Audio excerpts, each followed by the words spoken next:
जी मेरे सज्जनों, जी माड़े मित्रों ते जी माड़े गराइयों, उम्मीद है सारे दोस्त खैरियत नाल होगे। एक नवी वीडियो नवे किस्से दे नाल तुहाडा अब्दुल रहमान तुहाडी खिदमत दे विच दोबारा पेश। बहुत शुक्रिया तुहाडीआं मुहब्बतां दा। अज असी जिहड़ा किस्सा तुहानूं सुनाण लगे हां, इंशाअल्लाह इस तो पहले किसी ने तुहानूं ये किस्सा नहीं सुनाया होना, ना दस्सिया होना है, क्योंकि हाजी आलम लोहार साहब दी एक एक गल जिहड़ी है वो जिन्ने भी तुसी फैन हो उन्हां दी जानना चाहते हो, उन्हां दियां वेखना चाहते हो। तो अज हाजी आलम लोहार साहब का एक ऐसा सच्चा वाकया तुहानूं मैं सुनाण लगा कि जिहदा सबूत भी तुहानूं मैं देंगा। तो इंशाअल्लाह तुहानूं ये वाकया पसंद भी आएगा। लेकिन अगर तुसी मेरे चैनल ते नवे आए हो तो सब तो पहले रिक्वेस्ट है कि मेरे चैनल नूं सबसक्राइब करो, यानी कि जो वीडियो चल रही है थले काले जे रंग का बटन है उन्होंने तुसी दबा के चैनल नूं सबसक्राइब कर देना है।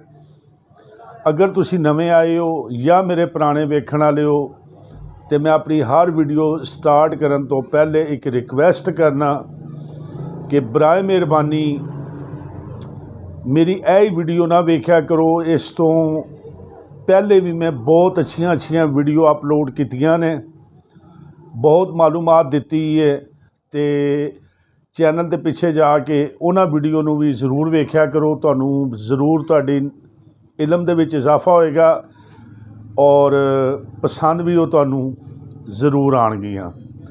अज जिहड़ा किस्सा असीं तुहानूं सुनाण लगे हां वो एक ऐसा वाकया, सच्चा वाकया जिहड़ा शेख सादक साहब जिहड़े कि हाजी आलम लोहार साहब दे नाल बड़ा अरसा जिन्हां ने ढोल वजाया, उन्हां दस्सिया ते अखां वेख्या उन्हां दा हाल सी। ते अगों तुहाडे तिकर असी पहुँचा रहे हैं। वाकया हैगा वाकया करबला। वो वाकया जिन्हों हाजी आलम लोहार साहब पढ़न लग्या पूरा उन्हां ते एक वजह तारी हो जाता सी। ठीक है, हाजी आलम लोहार साहब का एक रेडियो इंटरव्यू तुसी सुनिया होना है, जिहदे विच कंपेयर जिहड़ा उन्होंने सवाल करता है कि हाजी साहब जदों तुसी गाण लगदे हो तो तुहाडे ते एक किस्म का वजह तारी हो जाता है और तुसी मुख्तलिफ मतलब जिहड़ी है ना स्टाइल दे नाल गांदे हो तो की मतलब हुंदा है। तो हाजी आलम लोहार साहब ने उहदा जवाब ये दिता सी कि भाई मैनू कोई बुखार नहीं होया हुंदा या मेरी कोई होर तकलीफ मैनू नहीं हुई हुंदी।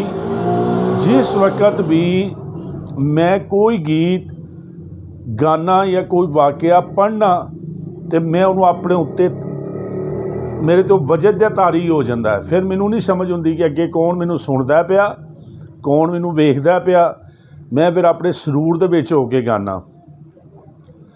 तो हाजी आलम लोहार साहब दे तुसी वाकया करबला काफ़ी दफ़ा सुनिया होना है, लेकिन जिहड़ी अज मैं तुहानूं दसांगा जिहड़े वाकये दे मुतलक इहनूं तुसी तनाई दे विच या कन्नां नाल हैंड फ्री ला के या ब्लूटूथ ला के सुन के वेखना। तो इस तो पहले तुसी गौर नहीं किया होना, लेकिन मेरी यह वीडियो वेखण तो बाद जदों गौर नाल तुसी सुनोगे तो फिर तुसी कमेंट से जरूर दसना है कि यह गल हकीकत है कि गलत है। वाकया करबला दे विच एक हाजी आलम लोहार साहब ने वाकया गाया पढ़िया जिहदे बोल ने शब्बीर दियां हुबदारां नूं। ठीक है जी, वाकया करबला मुख्तलिफ अंदाज उन्होंने पढ़िया, लेकिन जिहड़ा यह वाकया पढ़िया ना कि शब्बीर दियां हुबदारां नूं, यह वाकये नूं तुसी गौर दे नाल तनाई दे विच सुनना है, हैंड फ्री ला के सुनना है, तो तुहानूं जनाब वाजिया पता लग जाएगा कि हाजी आलम लोहार साहब जिहड़ा वो ये वाकया पढ़दे होया रोंदे ने पे।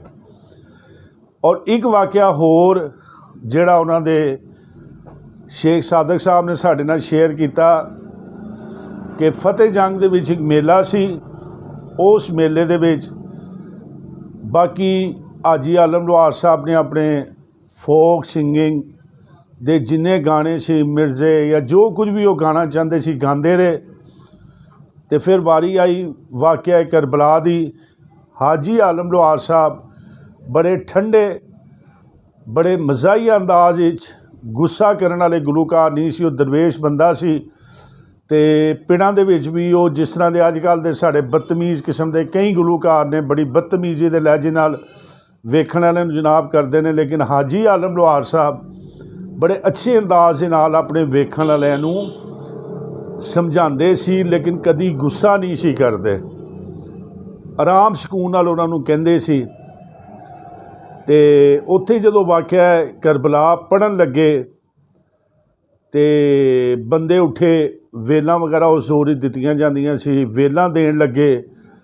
तो बंदा दसदा कि पहली दफ़ा हाजी आलम लोहार साहब नूं मैं गुस्से की हालत विच वेख्या, और हाजी आलम लोहार साहब ने उस टाइम माइक बंद करके बड़े गुस्से दे विच हो के तो उन्हां बंदियां नूं कहा कि तैनूं शर्म नहीं आउंदी, मैं किन्हां दा वाकया पढ़ना पिया, तो कोई बंदा मेरे ते इस वाकये दे विच पढ़न दे विच कोई वेल ना दवे, कोई पैसा ना सुटे, कोई मेरे इंज ना करे।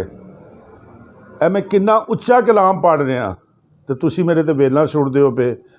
तो ए जिन्हां ने हाजी आलम लोहार साहब नूं वेख्या सुनिया, वो लोग दसदे ने कि जदों भी वाकया करबला किसी पेड़ या जदों उन्होंने रिकॉर्डिंग करवाई है तो हाजी आलम लोहार साहब की कैफियत अजीब किस्म की हो जाती सी, और वो पूरी लहच और पूरी सुर दे विच हो के वाकया करबला सुनाते सी या रिकॉर्ड करवाते सी।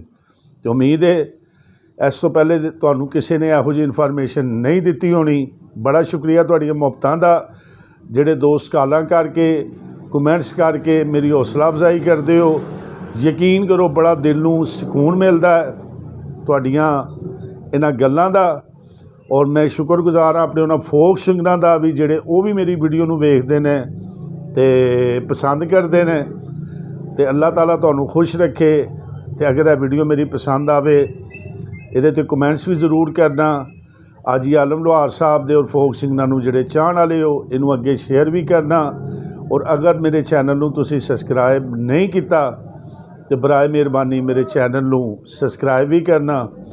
तो मिलने आ, इंतज़ार करना, अगली वीडियो बड़ी ज़बरदस्त आनी जे। तो उहदे विच तुहानूं असीं हाजी आलम लोहार साहब दियां काफ़ी नायाब चीज़ां दिखावांगे। तो जुड़े रहना चैनल नूं। ते मिलने एक नवी वीडियो दे नाल। रब राखा।